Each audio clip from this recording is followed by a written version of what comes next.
We're Sainties. St. Elizabeth University. St. Elizabeth is the best kept secret in New Jersey. Here, turn your passion into your profession. St. E's has one goal: to support intelligent, determined young women and men, becoming the best people they are destined to be. The power to learn. The power to grow. The power to succeed. We're St. E's. St. Elizabeth University. The power to soar.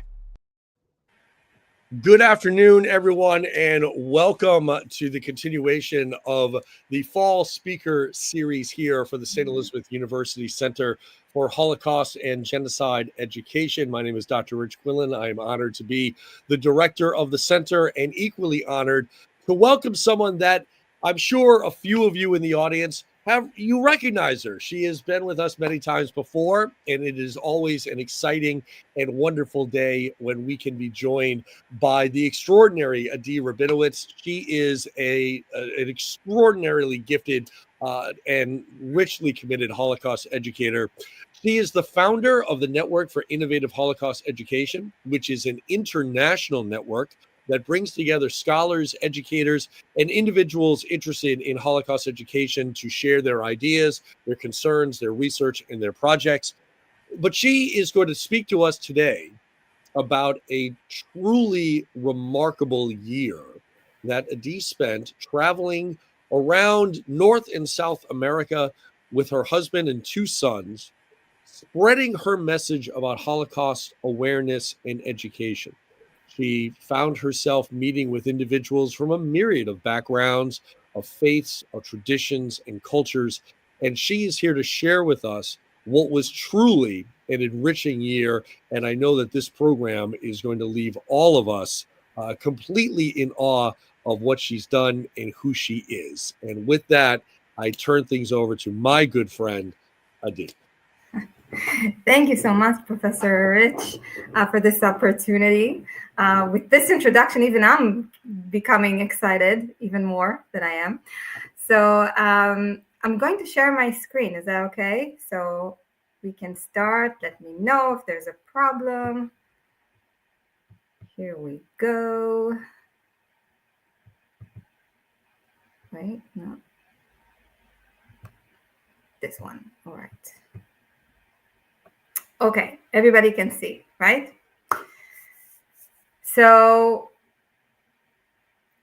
I'm here to talk to you about a journey, but I don't think this journey is about just the year I did that in North and Central America.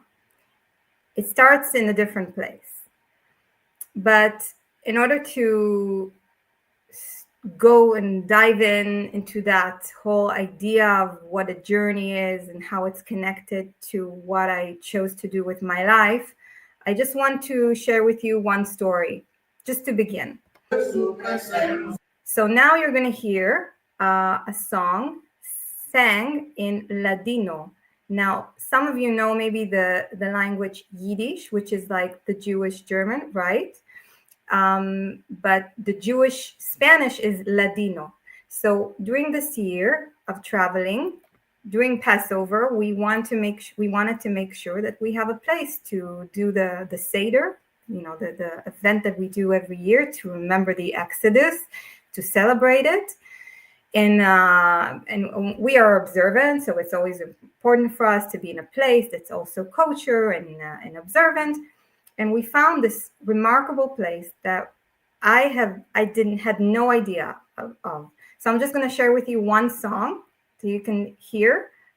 It's recorded right after Passover, the first holiday.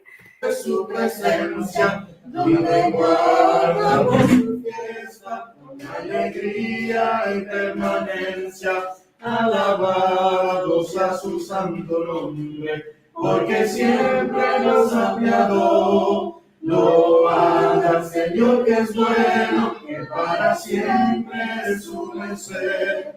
Oh, tú la dora quitó, y le la pasó.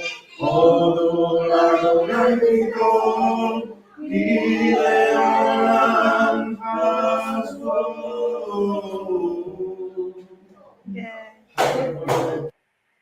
right. So that was in the Dominican Republic. We did not know that you have a Jewish community there. I'm not even talking about the Jewish community that some of you know that escaped from the Holocaust, escaped from Germany, and Dominican Republic were one of the only countries to accept Jewish refugees in the coast of Sosua, which is really close to where we took this picture. And there you had different types of Jews. But we spent Passover at a different type of community with Black Jews who sing the Passover songs that I know, the same melody, but in Ladino. And they are actually the descendants of the Jews who had to escape Spain 100 years ago in the Inquisition. All right. And they have even documents with the names of all of their forefathers, leading them all the way to the 16th century.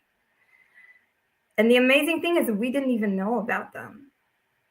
So that was a great discovery for me. It was a very special Passover. And it's just a glimpse into that year that we did. So as I said, when do we begin this journey?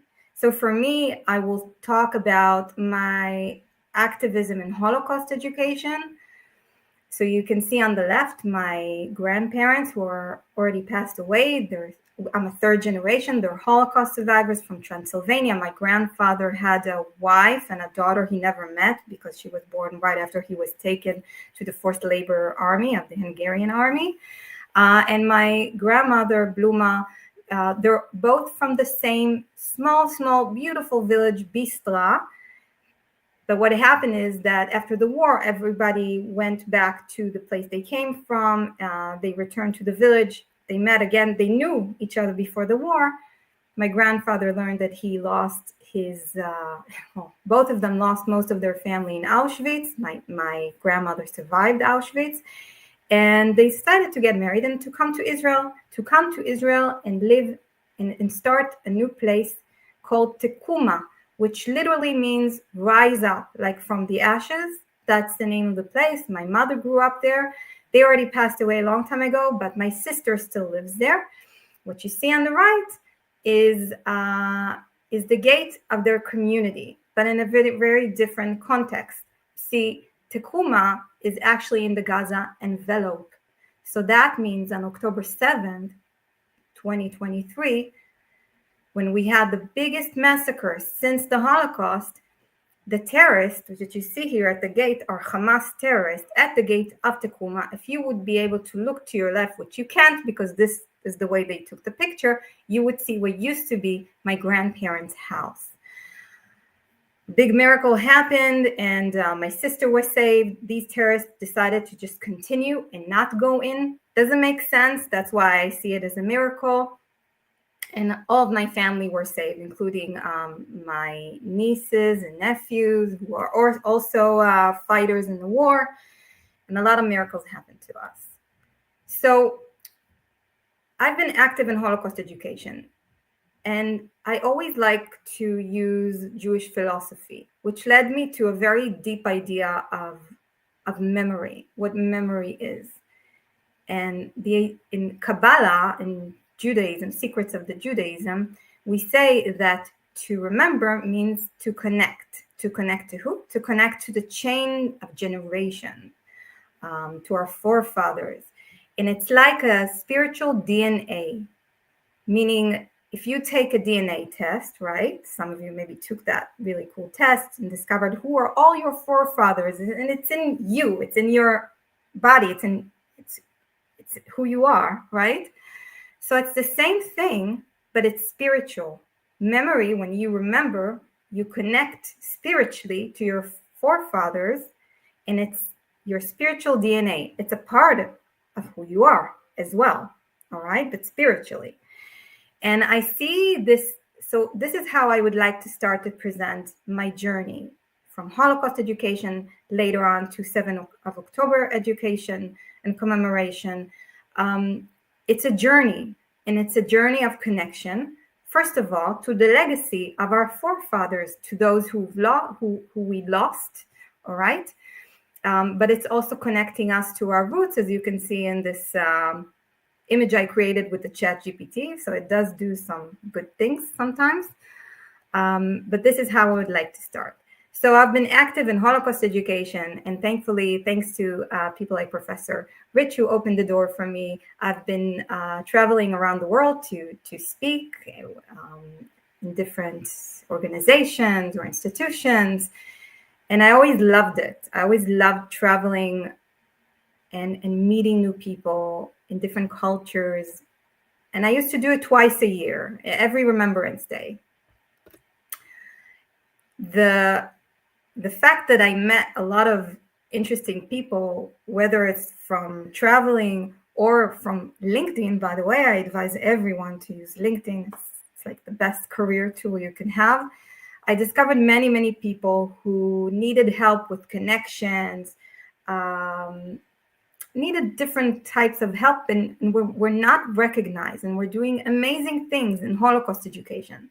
So I decided to start a community and network for innovative Holocaust education. Today, we have over 200 people from almost 30 countries. You could be anyone working for a museum or an individual, an activist, a scholar. Anyone who's active is welcome to join, and we help one another, we collaborate, and we meet online. We do many things online. So again, maybe I can use again the idea of the connections, connecting between people, and this whole idea. And of course, I just have to say that the network equals its members. So the fact that it's so great, it's because of the people who joined. All right. So I just have to say that. And then the war broke. October 7th happened. And to be honest, at the first few days, and even though my sister was living there, we had no clue what was going on there with the massacre.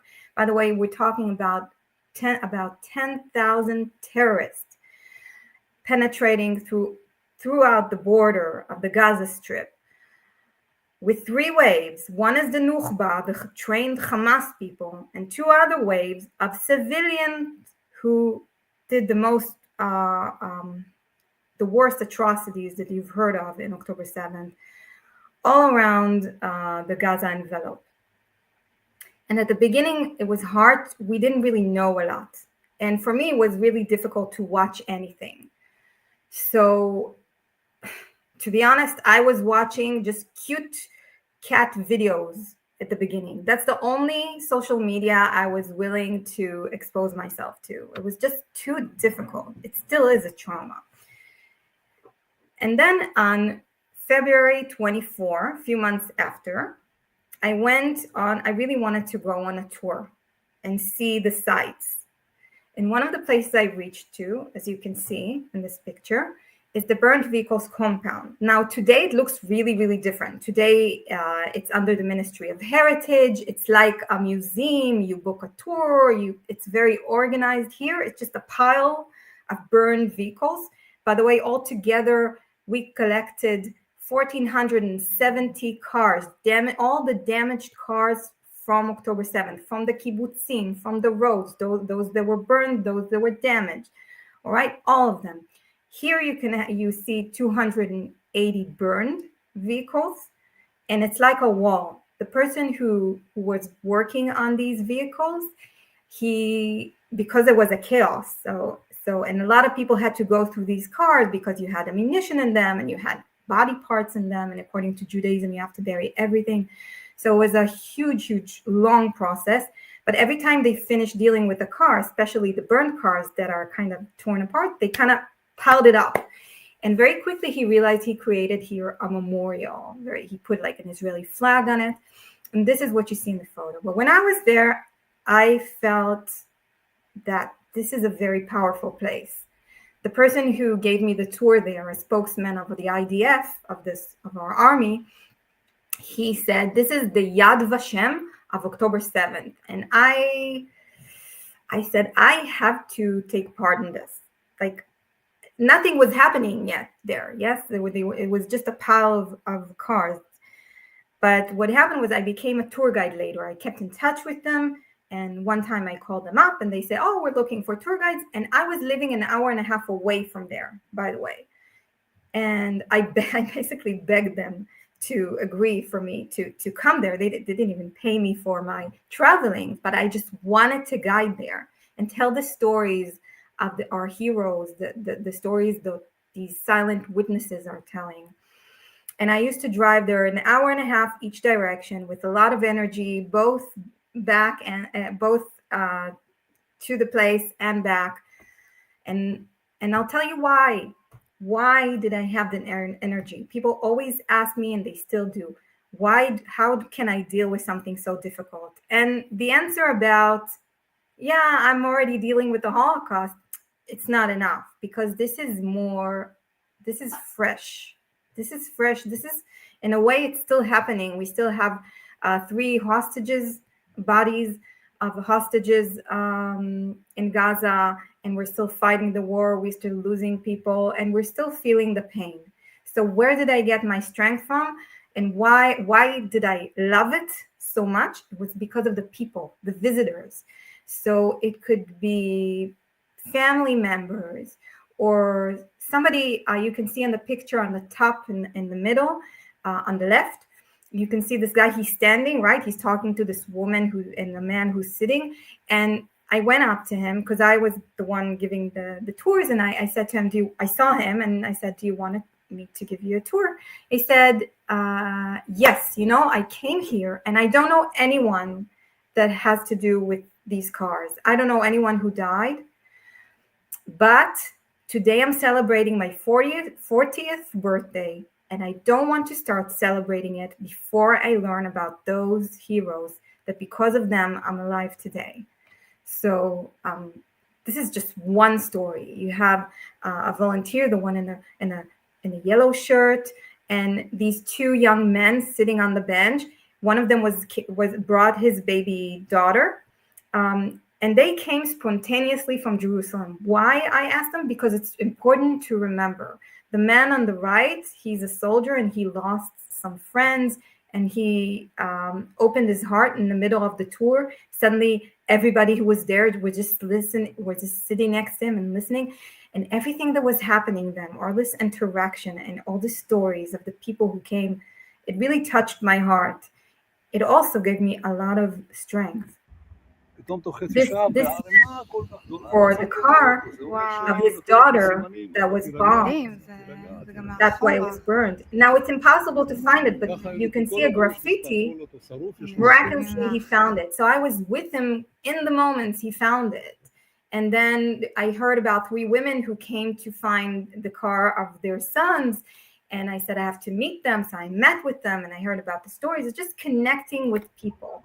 And one of the most powerful meeting was one day before, I'll just stop this for a second. One day before my flight. Okay, soon I'm going to tell you about the journey that I'm supposed to talk to you about. A father of Shondoichvili called me and he said, come meet me at the Nova. The Nova is where the music festival was, the Festival for Love and Peace. 3,000 young people came to dance there, and 378 were brutally murdered. Sean is one of them.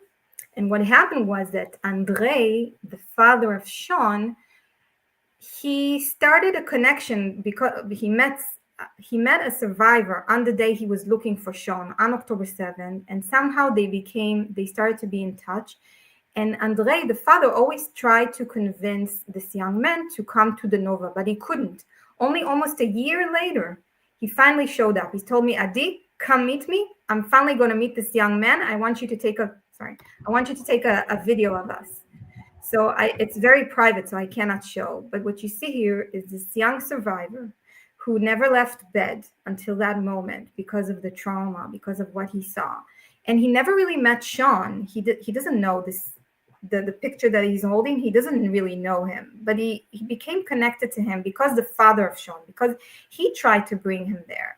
And as he got there, he started talking to this photo, to this image of Sean telling him, I love you, and I guess you're supposed to be up there, and please guard us from above. And one of the most powerful videos I've ever seen that I cannot share. And in that moment, I realized that what Andrei, the father of Sean, tried to do was, by bringing this survivor to the Nova, is to give him strength. It gives them strength when they deal with memory. When you remember in a healthy way, of course, he needs to do it in his own pace, all right? But when you do it in a healthy way, it can heal you. And I think this is what Andrei, the father of Sean, tried to do by convincing him. And I think that the fact that he got there and met and spoke to Sean, to the image of Sean, it helped him with the healing part. So this is a part of the journey. This is how it begins for me. And then what happens is that me and my husband were both speakers. So we decided that we're going to use our strengths to do something good for Israel. We're going to speak around different remote communities in North and Central America. And we're going to speak about Israel. I spoke mostly about October 7th, but through the lens of Holocaust remembrance, meaning how can we deal with it? How can we remember it? How can we talk about it? We know we dealt with something bigger even. So we went on this journey that we called Agents of Hope, because even though, for instance, me, I speak about difficult things, the message is always to be hopeful, to believe in life. We got to 6 countries, 10 states. We started with Alaska. We went down through Yukon and in Canada, went back to the States, and we were in Central America. And I'll show you a bit of our journey. So I'm going to start just with a video. This is from Alaska, so you can see just the atmosphere of where we were.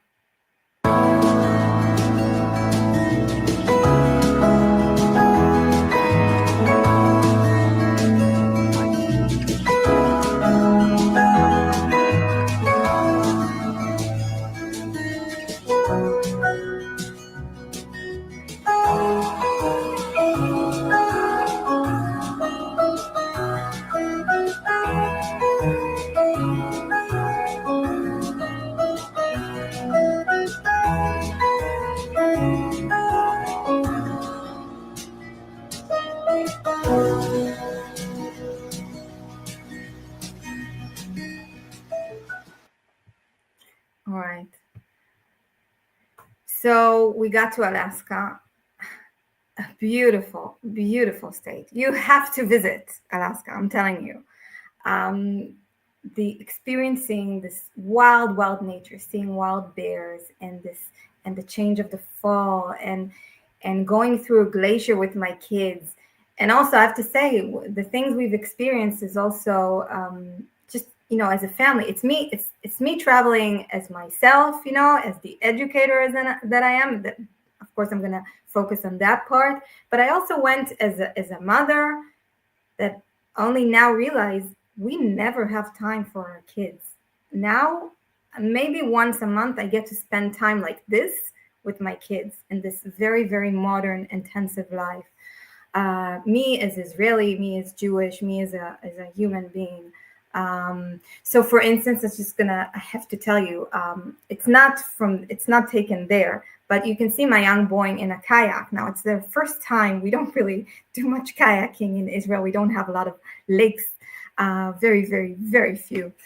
And the first time that my youngest, he was 5 at the time, we were hosted in this place with next to the ocean, really. And they had also kayaks for kids because they also had kids. So my 5-year-old and then the other one was 8 at the time. They wanted to go separately, and they didn't really know how. But my friend was there, and she could, supervise and everything. And they went on it all alone in the middle of the ocean, and they just did it. They did it on their own. And I didn't know what to be more surprised, that I have allowed this to happen or that they succeeded. At some point, the 5-year-old almost went to another land, so my friend had to get them. But he was so relaxed, and he didn't cry, and he knew, everything's going to be okay, and I knew I was going to be okay. So a lot of really powerful experiences. But this just some of the pictures that can tell you this story. Now, what I really want to talk to you about is the people we got to meet. So for us, I'm going to talk about different types of encounters. So now I'm going to focus, for instance, on something that it is indifference, all right? Something that we don't know from Israel, very different from us, for us. So for instance, the person in the middle, he's like a hardcore cowboy, like a real cowboy who goes on bulls, and he was just transferring these 20 horses to throughout Canada. He was just going to pick them up, and he was going to take them, and it's just a crazy story, like crazy type of life. On the right, we happen to be at this place where the salmon ends their journey. See, they go back, the salmon, they go back, by the way, against the stream to die back where they were born, the fish. So people know where they come. So the local population, the locals, they know to come, and that's the time they fish. They have how do you say, like a registration. You're not allowed to do it without a license. Sorry, they have a license to do it. You're supposed to do it in a very certain way. Only a few fish, but it's supposed to be enough for the whole year, for the whole family.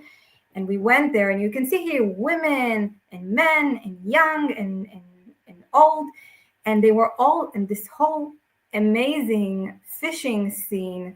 People are there to camp with their tables, and I love fish, by the way. Since I'm little, I love fish, and even I'm sorry if somebody is disgusted by it, but I like those the eggs. It's what's you become the caviar. So I asked someone, can I buy it from you? They said, no, we're not allowed to sell. I said, no, nobody will know because I'm Israeli, And they said, no, we're not allowed to. But then they gave me like a whole bag for free as a gift. And I made myself caviar. And it's just, I was amazed because some of the people, and soon I'm going to tell you about people who live very, very in a simple way. They're not rich, but caviar is like food for the rich. So it's just amazing the richness that you can have in simple life just by living in this beautiful country and enjoying the fish, And then on the left, I want to tell you about a family that hosted us for a long time. They're Christians who love Jews in Israel. So that's something that is actually common between us, because there are many Judeo-Christian values that we share. And what you see here is that it's a family, the family that we connected to, they have kids like our age, and the parents are our age too, same ages, but the woman's parents, they are already grandparents, all right?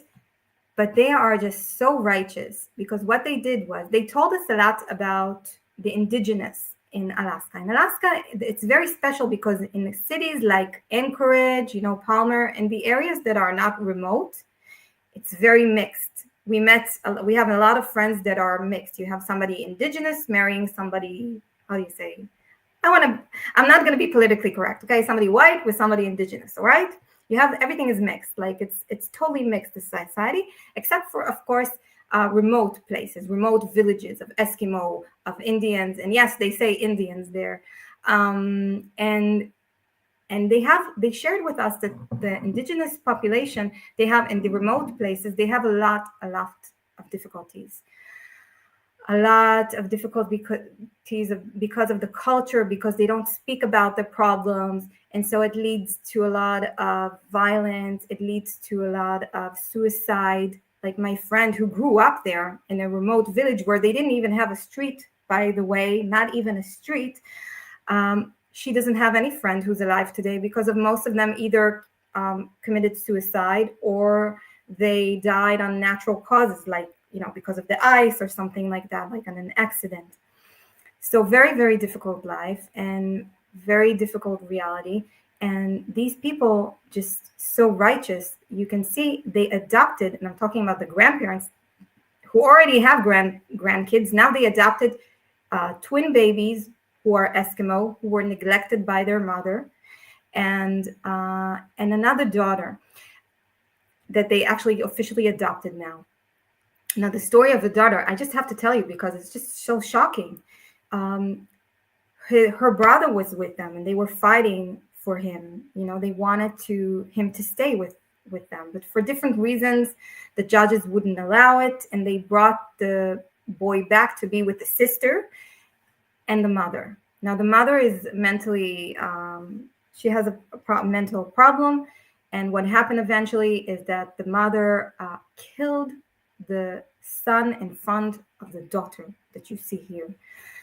Only then they've allowed this righteous couple to adopt this young Eskimo girl from a different, by the way, tribe. There are a few tribes of Eskimo there. So you have here a really mixed families of different Eskimo living together. And they were telling us about all these inside jokes about, these Eskimo laugh about those Eskimo. And it's just so different, for us to learn not just about this tragedy that I told you about, but the whole culture. So this was really amazing for us to learn about their heart. They're actually building now, they finished building a whole house just to host Israelis, just to host people, just for others. And they don't have a lot, okay? They're not rich at all. But what is rich today? And I want to, if I'm talking about to be rich and to own something, I just have to tell you, in order to go on this journey, we had to sell most of our stuff because I didn't know when we were going to come back. And if a year is a lot of time. So we just kept 40 boxes and one furniture. That's it. The rest we sold. Like, we didn't own anything. We just carried a few bags with us. And I want to tell you that I loved it. I loved not having stuff. We have too much stuff in our life. But that's just about being rich and what do we have. Another thing that I want to show to you is an experience that was not about difference in America, but more something that is close to Israeli society. So in Alaska, I've experienced a lot of patriotism, and especially for us Israelis now in a time of war where everybody's drafted. Our army is the people. It's not just some of them. It's not a minority. Everybody serves in the army. Everybody's fighting to be in a place that show their love for the country, for the soldiers. It's very heartwarming, and it made me feel a little bit at home, although I only feel at home in Israel. So you can see 4th of July, because what happened was we started with Alaska, but we also ended this journey in Alaska. It's a whole year. So this is on July 4th, this past one. We spent it in Alaska, and it was a really nice experience. And on the right, what you see is it's a remote place called Port Ellsworth. What they do is they take soldiers that were traumatized, were wounded, to a retreat with their wives for a whole week. They go and they take them to see wild bears and different things like that, with counseling and everything, and psychologists. It's a whole retreat for healing. And the video that you see here is the moment when they land, because they were wounded during the war. During their service. When they came back to America, nobody was there to welcome them because they went straight to hospitals. So when they come to those retreats in Port Ellsworth, all the people of Port Ellsworth, they know about it. All the kids, all the families, and we also came. My son is the one wearing the yellow hat and the yellow shirt, and with the American flags, and we're waving at them and we're welcoming them, and they cried during that time. It's very emotional because getting that respect, getting that attention, and getting that treat of this week. So that was amazing for us as Israelis. This is just some of the photos from crossing Canada. We did it with an RV. We saw bisons, and we reached also Vancouver. This is actually not in Vancouver. This is in I forgot the name of the town. It's actually an American town, fishing town on the border of Canada, and we got to see the Northern Lights. Like we did not expect that. Although I heard that this week you also had some Northern Lights that you might have seen too. So beautiful sights, beautiful nature, and I think that what I'm realizing about this is that this beautiful, amazing nature is giving us an opportunity. Like it's like a background. It's like a quiet, real background for meeting real people. This is how I see it.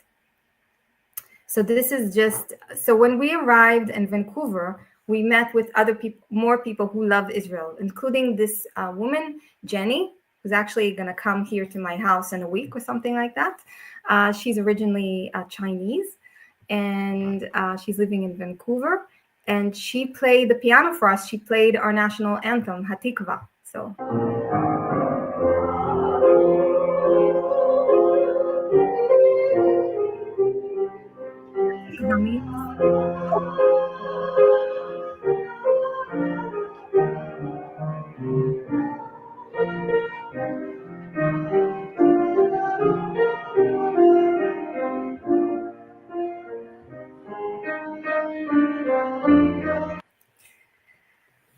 A few more interesting encounters happened in Canada. So in the middle, we had our first event in a Jewish community of Prince George. We never heard of it before. And when we tell that to people, they're like, you met the prince?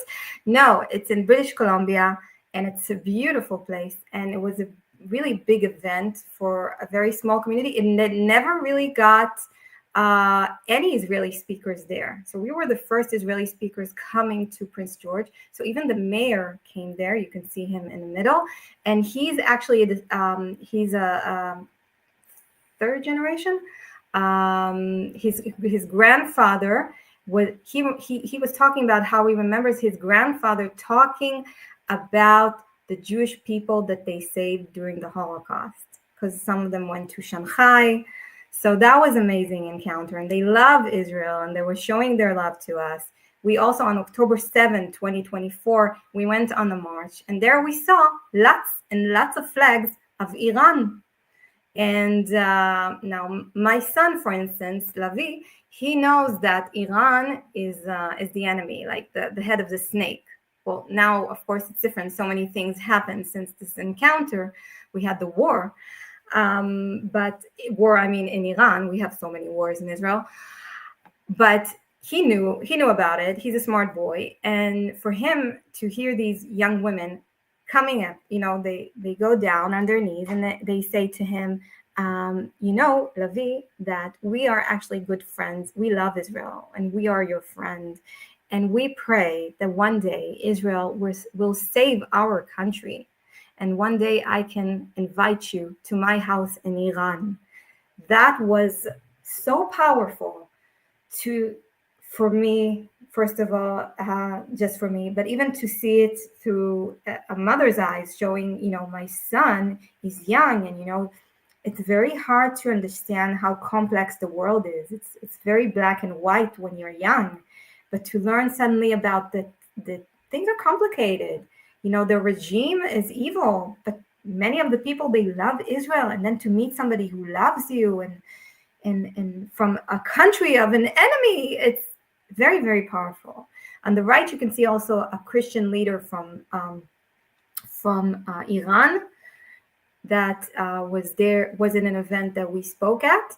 So that was really, really powerful, because at the end of it, they were giving a prayer for Israel, and that was even just after the actual war in Iran. Very, very powerful experience. Let me see what so for instance, this is Roya, one of them. Hi, it's Roya.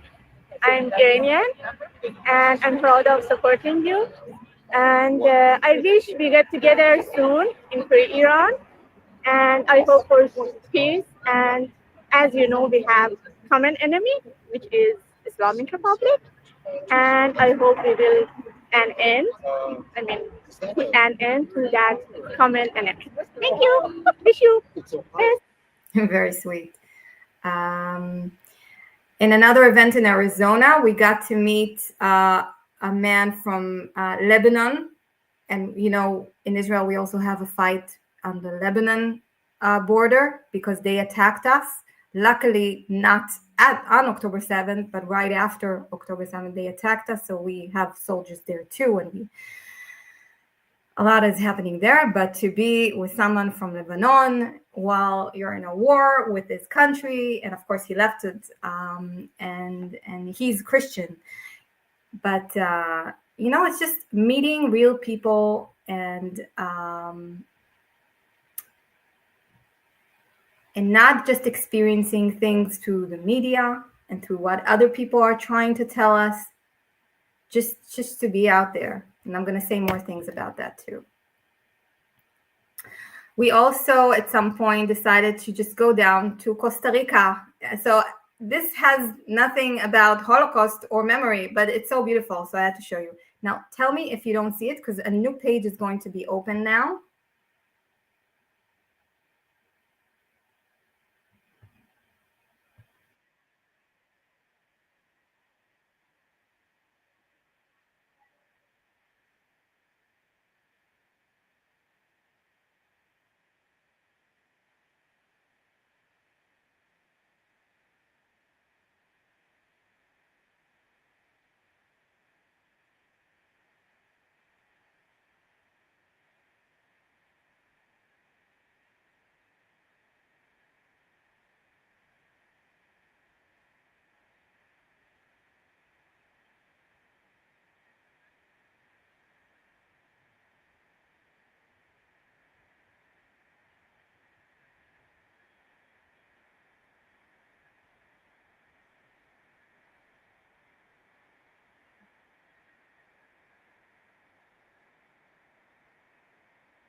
All right, so this is Costa Rica. And in Costa Rica, we most of the time we spend with a very special friend who we accidentally met. I have to say at this point, 90% of our amazing journey was not planned. We planned, yes, we are responsible. We planned something, but most of it did not happen. And so 90% of what happened, like we didn't plan to go to Costa Rica, but somebody told us that they know somebody. So we said, yeah, let's go. And then on our first day, somebody told us about this journalist who came back from her first visit in Israel, just came back right as we landed. Yes. And she loved Israel. She's Christian. She loves Israel. She really wanted to be active. And so we called her up, and she kind of, you can say she kind of hosted us the entire time that we were there. She succeeded to get some places for us. She's an international guide for surfing. She guided women in Iran and in Lebanon. She taught even blind people how to surf. So she succeeded to give me a lesson. Even I think she believed in me more than I did. And this was just another, just another encounter of somebody who loves Israel, who became a friend forever.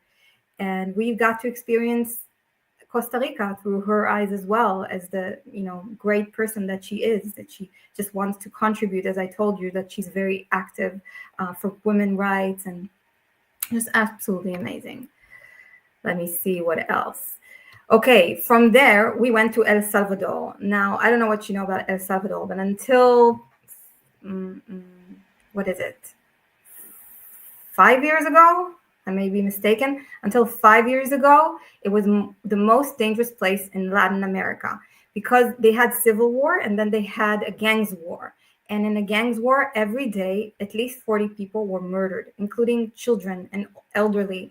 It was a very, very dangerous place until their new president, Bukele, which some say he did not use democratic methods, but he kind of put all the people from the gangs in jail. And that changed the reality for all the people of El Salvador who've started to experience healing from this trauma. Like, imagine all these years being in this kind of reality and only now experiencing freedom to go to school, to go to work, and not be afraid that you're going to be killed. It's a beautiful country with almost the size of Israel, so very small, 250, tell me if you cannot see, 250 volcanoes. So that makes the soil very rich. Because it's high, they successfully grow their cafe. So we did. Going to do it without the music, it's too loud, but we had a tour showing us the cafe, the beans, and how to pick them, and then to do the whole process. So we got to experience it here.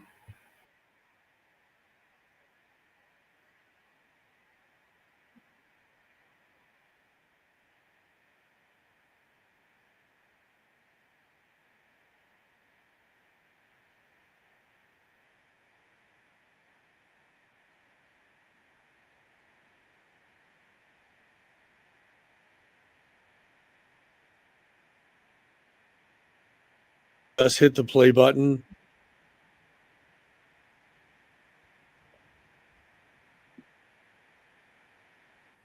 All right. So in El Salvador, beautiful, beautiful El Salvador, that you can see that the country, by the way, is experiencing this change because you see the beauty of it. But I can tell you there's a lot, for instance, a lot of garbage, like everywhere. There's a lot to do. And the locals, they are still not at the stage where they can improve the country's life and everything. So, by the way, in Alaska, we didn't go whale watching because it costs like tons of money. But in El Salvador, they take you at this small fisherman's boat and you pay nothing and you see whales. So it was amazing. You can also see here the volcanic soil, like you see the dark color in the beach. You can see the volcano. But what I want to show you, so for instance, the person on the right, Camilo, on the top right, Camilo, he's local. And even during the gangs war, he went to learn in Europe to study there. But he wanted to return, and he returned even during the gangs war because he had faith that one day that will be over, and he wanted to be there for his people. He wanted to take the knowledge that he got in his university and do something good for the people of El Salvador. Now he's, picking the fruit. He can see the fruit. He established an ecological hotel.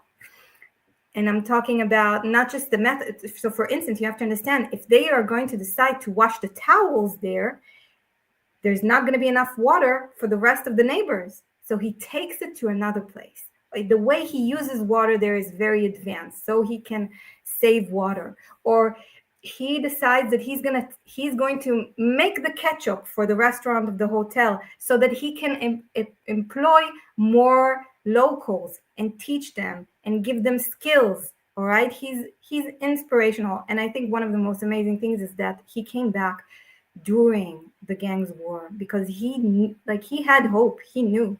It's absolutely amazing. You have, if we're talking about simplicity of life, so you can see the girl there living in a very, I didn't even show you what kind of place she lives in, but although their house is not, I wouldn't even call it a house, look at the middle. This is a whole this whole area with the waterfall, which it's very hard to show to you how enchanted it is because you have to walk there through this, like, I don't know how to say, canyon. It's enchanted. It's on the property of her family. So they live like poor, but they own this territory. It's incredible.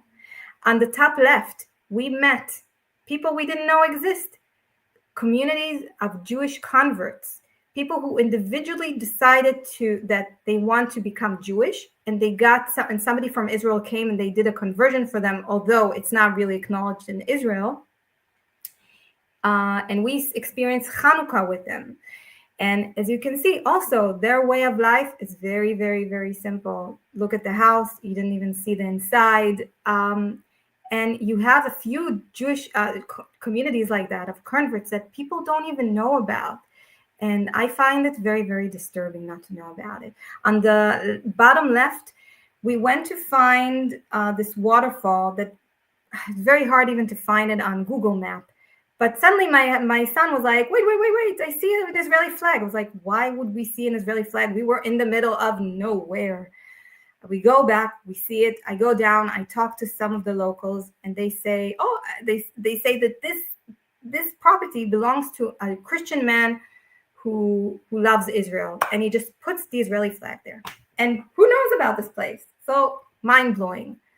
Now, Guatemala, another place with a very different culture. You can see also, I have to show you this video because I love that the women are still wearing their traditional clothes. So this is just us carrying all our bags on this truck going through the market. This is all we own, everything you see here. This is all of our stuff.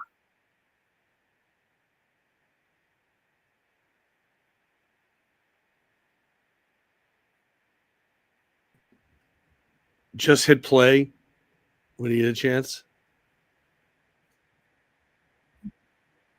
Incredible experience. But so you can see, we learned also how to make about their fabric and everything. And then I got to give a lecture for the Israeli embassy there. It's the first time they had a cooperation with the public university there in Guatemala City. And this was in an International Remembrance Day of the Holocaust. You have a lot of love showing for Israel there in Guatemala. You know, this is a time where we have so many enemies, very loud. No, it's not. I don't know if we have so many enemies as much as they are loud.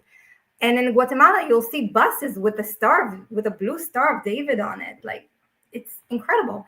And on our last day there in Guatemala, we were at this really, really small village, really in the middle of nowhere. Most of the people there, they don't even speak Spanish. I mean, they know Spanish, but they speak their Mayan language. And then I don't know if you can see it from the photo, but here on the pink part, it says Tienda Jerusalem. They call this little shop Jerusalem. You also have next to it Biblioteca Shalom, a library called Shalom. It's just incredible to go all the way there and to find out this treasure. We went also to beautiful Florida, and there, for me personally, the experience was about grace. It's about charity and helping others. We spoke at this church, and they told us, listen, we're doing this volunteer work, and they have a lot of things they do for the poor people of this place in these towns. It's near Ocala. We went to the not so much popular places. We didn't go to Miami. We went more to the western part of Florida, and we helped them with their charity. And it really affected me because I made a decision. When I go back to Israel, I need to do more things for my community. I thought it was inspirational. From there, we went to the Dominican Republic. As you can see, amazing. We went to also a cacao forest. And I just have to tell you, the picture in the middle and in the top middle, it was like a little island, not so close to where we were staying. And you could take a kayak there. And I was like, let's see if I can get there. I don't know why I did that. I went with my 5-year-old. Well, he was already 6. And, you know, you could have a very bad stream and you can find yourself in the middle of, well, you don't know where. But I just decided to just cross this part of the ocean and go to this tiny island. It was an amazing experience. Things you're not always willing to do. In Dominican Republic, we had an encounter of amazing people. On the left, you can see Angela. She didn't speak much English. She speaks mostly Spanish, French, and she has a special farm for horses for therapy. She helps women and also soldiers.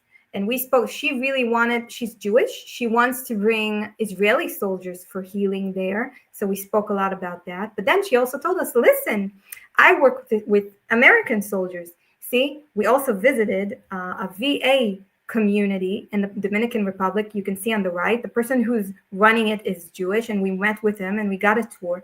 And it's absolutely amazing. It's like, sorry if I'm using not the right word, but it's like the wet dream of a therapist, of wanting a world of fantasy where families of veterans can just come there, and they don't have to pay for housing, and they get all the meals. And if you want to see a psychologist, you get an appointment today. You don't have to wait 6 months, not 3 months, not even 6 months. You're going to get this appointment today with somebody who's super professional. You're going to get acupuncture. Your wife is going to get facial because she also needs some time for herself because she's dealing with you. All right. So a whole holistic approach for veterans to really help them heal. And they don't have to pay anything. What they do is, probably you're interested, so I'm going to tell you, they help the veteran fulfill their financial rights, and the money goes to them. That's how they make the money. But the family comes there and they get everything. It was amazing. So what do we have here? I didn't even tell you about all the amazing people that I met, people who are in my heart until today, who became our friend forever, who hosted us in their own house, people we didn't know before, some of them we did, opened their hearts and houses to us, and made this journey what it became. And as I told you, this journey, most of it was not planned. And at the beginning, it was very hard. We needed to find out what we need, how we can do it. And then what happens is you learn to have, if you don't do it, it's not going to be successful, but we succeeded, thankfully, to have faith. You can say faith in God, faith in humanity, faith in life, just have faith in the process, in this journey, knowing that when we returned to Alaska, we did it with a boat. And on the second day on the boat, we were supposed to be on the boat on the cruise 7 days. Our host told us, oh, I'm so sorry. You can't stay with me because my mother is dying. I totally forgot to tell you about it. I'm so sorry. And now you can be, it could be very stressful. But at that point, we were like, we just said, okay, we'll just find a different solution. We contact everyone we can. But the thing is that we know it's going to be okay. And it was more than okay. It was amazing. So you have a lot of faith in the process. Not many days we did not know where we were going to sleep tomorrow or the next week, not because we were not responsible, but because these things take time. You need to meet somebody to open the door, and then the door opens and you get another opportunity. Most of it was not planned. But if you don't have faith in this process, knowing that you're in the right place, you're doing what you're supposed to do in life, if you have that, you just know everything is going to be okay. Awareness of abundance. I'm sorry if I'm using not right words, but this kind of awareness of having a lot of like abundance in your life, it's awareness. It's not. It doesn't mean you have to have a lot of things. It's about having faith. Now, what happened? I know we're almost, and the time is almost ending. So going back to Israel, we decided we were going to end this journey after a year. This is how we planned it initially, but especially since the kids really needed to be with more kids, we decided we're going to go back to Israel, but not just to Israel. We moved to the Gaza envelope. I decided that the heart now is in Gaza and the Gaza envelope. This is where everybody comes to connect, to remember, to learn, and I want to take part in it in any way I can. And thankfully, I get to do a lot of things. I give a lot of tours. You can see here even the ambassador, Mike Huckabee. I got to meet him in Jerusalem. I got to host friends. I got to lead tours, and I get to do it really a lot here. And also as an inspiration from Florida, we also go and we volunteer. Like, this has to be a part of it.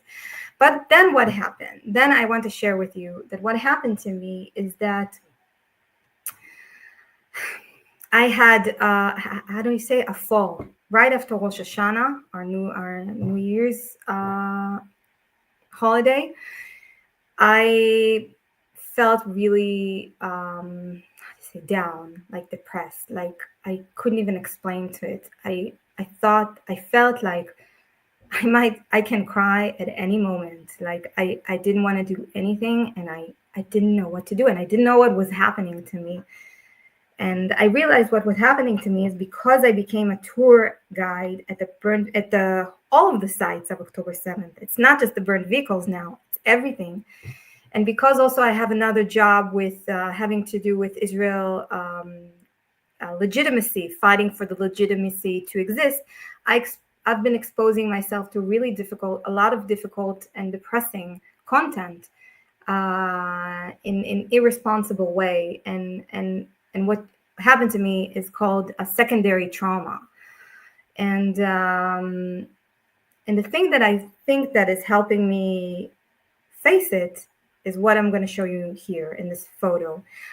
There has been a new exhibit just across the burned vehicles compound. And the idea there is to talk about from fracture to revival. And after people see the exhibit, they come to a room where they meet me, the guide. And then we have circles of discussions, but it's eclectic. Like, you have different type of people. It's not like a group that comes for this guidance. It's different people. You have couples, you have this, and individuals come, and then you just invite them to the room and they say, do you want to talk to us? Let's sit for a second and talk about what we just saw, how we feel, It's not a therapeutic group, but what happens there is that I had there groups, real people, meeting real people, not through the media, not through what we see on social media, not through just our friends and neighbors that we know what they think and we know what values we share, but different, really. Some were ultra orthodox, some were secular, some were from the area, some were from Tel Aviv, some were those who were walking at these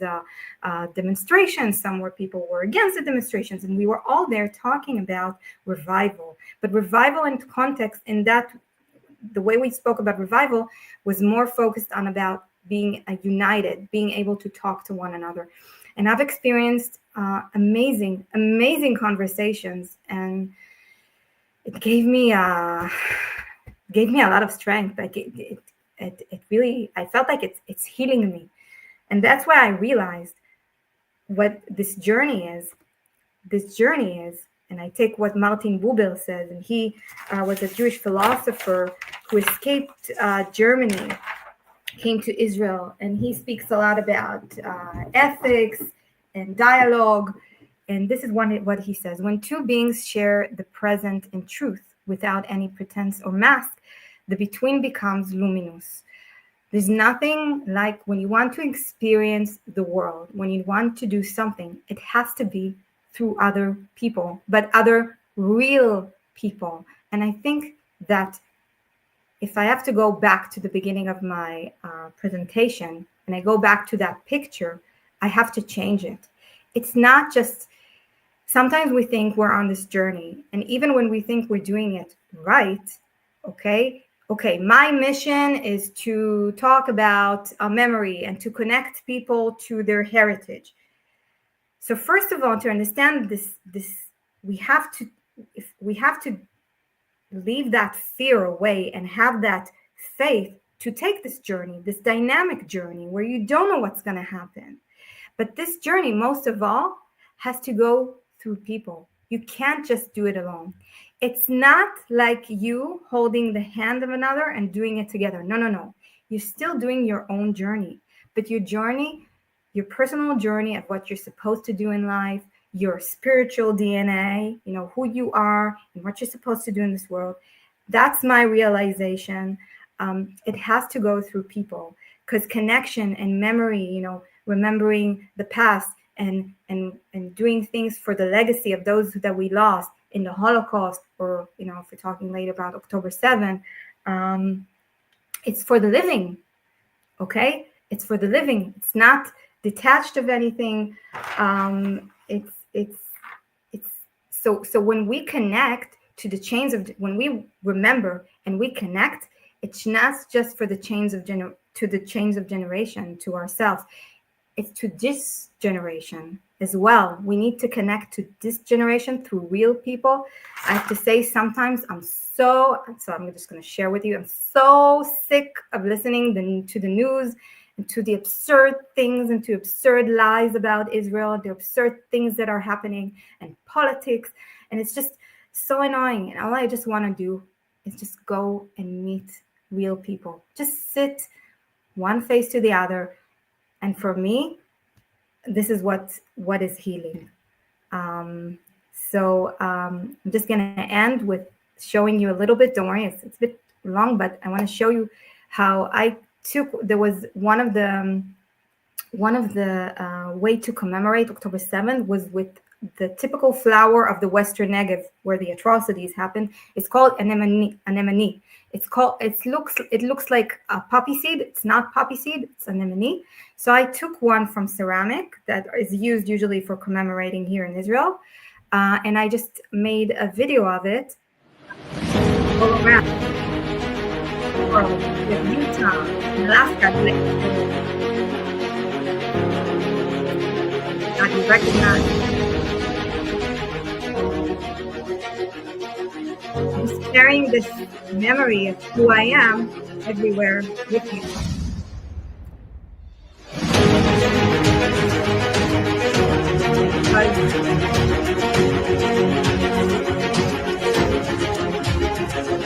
Because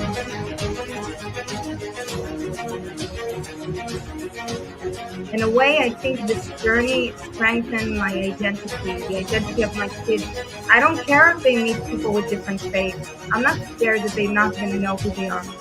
Today, they know who they are more than they did before. So this strengthens our identity, and this kalanit, this mini, symbolizing our identity, what we remember, what we carried, what I carried with me throughout this journey, even when beautiful things happening in the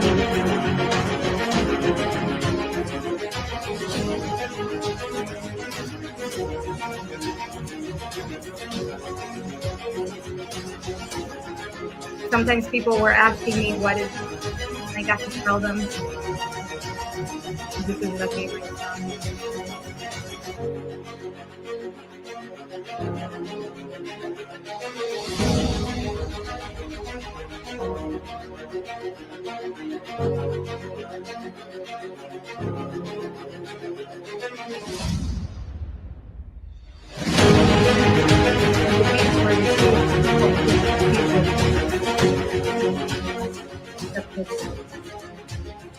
And that's it. So thank you so much for this opportunity. I didn't even know how I was going to take everything I experienced this year into a lecture, to something to share with people. So Professor Rich, who asked me, you have to do something,